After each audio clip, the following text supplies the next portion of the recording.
Assalamualaikum warahmatullahi wabarakatuh. Saya Fitri Firdausi. Kali ini saya akan memaparkan tentang workbook kesiapsiagaan bela negara dengan tutor saya Ibu Wahyu Eko Handayani, SPD, MPD.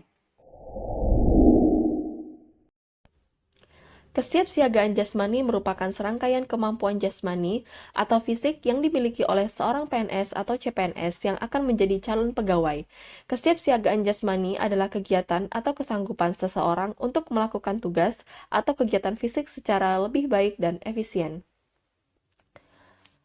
Dan arti dari kesehatan berdasarkan Undang-Undang Nomor 23 Tahun 1999 menjelaskan bahwa kesehatan adalah keadaan sejahtera dari badan, jiwa, dan sosial yang memungkinkan setiap orang produktif secara sosial dan ekonomis.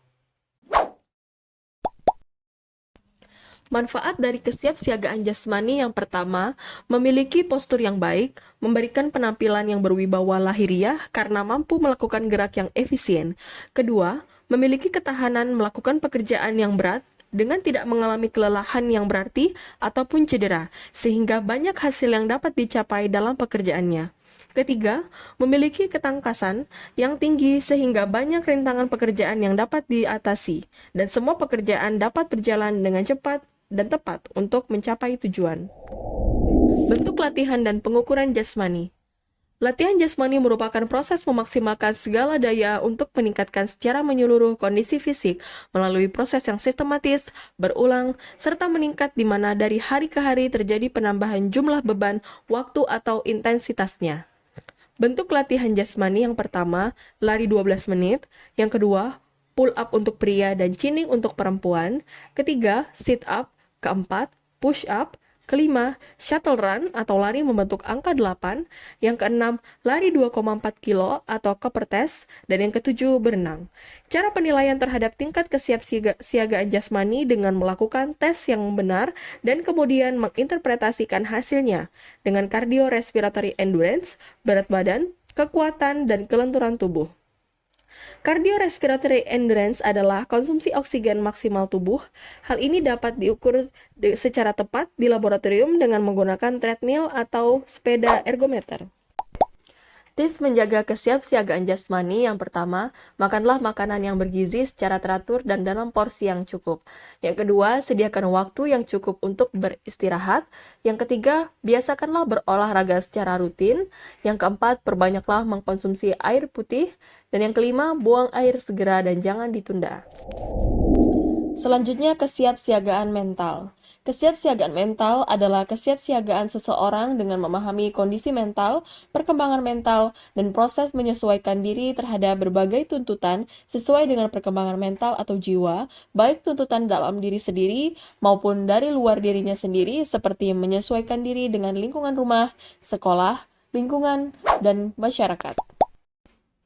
Cara meningkatkan kesiapsiagaan mental. Yang pertama, menerima dan mengakui dirinya sebagaimana adanya, berpikir positif dan bersikap sportif, percaya diri dan memiliki semangat hidup, siap menghadapi tantangan dan berusaha untuk mengatasinya, terbuka, tenang, tidak emosi bila menghadapi masalah, banyak bergaul dan bermasyarakat secara positif, banyak latihan mengendalikan emosi negatif dan membiasakan membangkitkan emosi positif, memiliki integrasi diri atau keseimbangan fungsi-fungsi jiwa dalam mengatasi problema hidup termasuk stres, mampu mengaktualisasikan dirinya secara optimal guna berproses mencapai kematangan, mampu bersosialisasi atau menerima kehadiran orang lain, menemukan minat dan kepuasan atas pekerjaan yang dilakukan, memiliki falsafah atau agama yang dapat memberikan makna dan tujuan hidup, pengawasan diri atau memiliki kontrol diri terhadap segala keinginan yang muncul, dan memiliki perasaan benar dan sikap bertanggung jawab atas perbuatannya.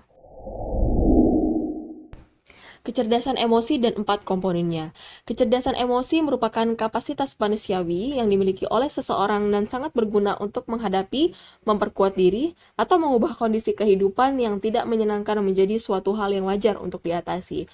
4 komponen kecerdasan emosi diantaranya kesadaran diri sendiri, pengelolaan diri sendiri, kesadaran sosial, dan empati. Cara meningkatkan kecerdasan emosi. Coba rasakan dan pahami perasaan Anda, jangan menilai atau mengubah perasaan Anda terlalu cepat. Lihat bila Anda menemukan hubungan antara perasaan Anda saat ini dengan perasaan Anda yang sama di masa lalu. Hubungkan perasaan Anda dengan pikiran Anda, dengarkan tubuh Anda. Jika Anda tidak tahu bagaimana perasaan Anda, mintalah bantuan orang lain, masuk ke alam bawah sadar Anda, tanyakan pada diri Anda, apa yang saya rasakan saat ini, tulislah pikiran Anda dan perasaan Anda ketika sedang menurun, tahu kapan waktu untuk kembali melihat keluar, ada saatnya untuk berhenti melihat ke dalam diri Anda dan mengalihkan fokus Anda keluar. Tata tempat acara kenegaraan dengan urutan 1. Presiden Republik Indonesia, 2. Wakil Presiden Republik Indonesia, 3. Mantan Presiden dan mantan Wakil Presiden Republik Indonesia, 4. Pimpinan lembaga negara, MPR, DPR, DPD, BPK, MA, MK, dan KY, 5. Duta Besar Asing untuk Republik Indonesia, 6. Menteri, 7. Pejabat setingkat Menteri, 8. Kepala Lembaga Pemerintah Non-Departemen, 9. Kepala Perwakilan RI di luar negeri yang berkedudukan sebagai Duta Besar Luar Biasa dan berkuasa penuh, 10. Gubernur dan Wakil Gubernur, 11. Ketua Muda MA, anggota MPR, DPR, DPD, BPK, MA, MK, dan Hakim Agung, dan ke-12, Bupati atau Wali Kota dan Wakil Bupati atau Wali Kota. Tanggapan saya mengenai media pembelajaran kesiapsiagaan bela negara dengan menggunakan workbook ini sangat baik dan efektif. Workbook dibuat dengan sangat elegan dan simpel, memudahkan peserta dalam pengerjaan tugas dengan membuat poin-poin penting yang dapat dipahami oleh pembaca. Harapannya workbook ini dapat digunakan sebagai sarana implementasi kesiapsiagaan bela negara. Demikian yang bisa saya sampaikan. Terima kasih dan wassalamualaikum warahmatullahi wabarakatuh.